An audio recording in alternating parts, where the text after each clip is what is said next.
Софија Георгиева од Битола потврда дека нејзината 80-годишна баба е жива, доставила во мај, но пензијата се уште не стигнала. 2 месеци нема земена пензија, сега кога бев вчера во пензискиот фонд, ми рекоа дека се уште стои забраната, значи сега и во септември за август месец нема да добие пензија. Тука не знаат ништо да ни одговорат и заради тоа ние решивме на ваков начин да се пожалиме, да се слушнеме во јавноста, затоа што не сме само ние, него има уште 50 на вакви случаеви. Со истиот проблем се соочува и пензионерот Пецо Јанковски, кој е инвалид, а пензијата му е единствен извор на екзистенција. Неговите роднини се револтирани што секојдневно чукаат повратите на фондот, но пензија за Пецо нема.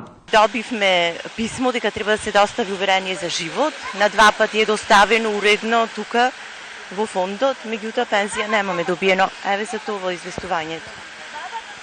Од кога е прекината пензијата? Па 3 месеци.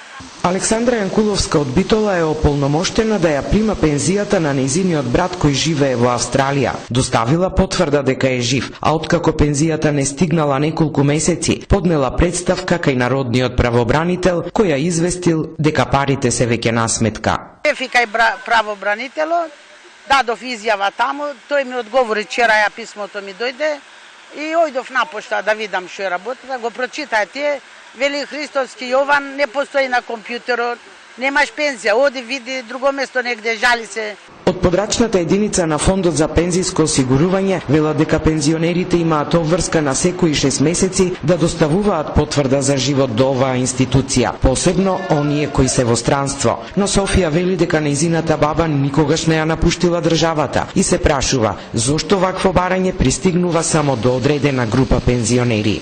Жената никогаш не е живеена во странство, живее тука 18 години зема пензија, никогаш не имало проблем. Пензионерите кои уредно доставиле потврда за живот од Фондот за пензиско не добиле објаснување зошто со месеци не ја добиваат пензијата.